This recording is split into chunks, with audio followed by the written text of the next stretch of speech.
মুক্তিযোদ্ধা আব্দুল কাহার আকন্দ, যিনি আমাদের সকলের সুপরিচিত জনগণনন্দিত নেতা, আমাদের মোহাম্মদ জালালউদ্দিন অ্যাডভোকেশন। ওনার সাথে আমার অনেক আগে থেকেই পরিচয়, বিভিন্ন সময় ওনার সাথে আমার পরিচয়। উনি একজন ভালো সংগঠক। বাংলাদেশ পুলিশের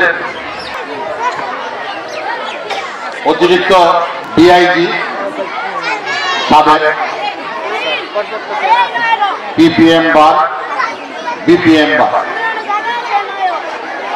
পাকুন্দিয়া কটিয়াদি গণমানুষের নেতা,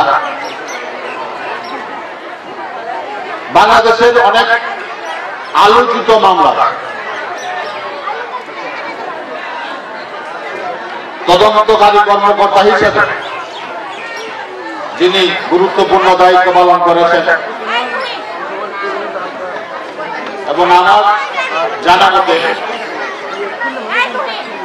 উনি যে দুইটি মামলা তদন্তকারী কর্মকর্তা ছিলেন, এই তদন্ত প্রতিবেদন ছিল কয়েক হাজার পৃষ্ঠা।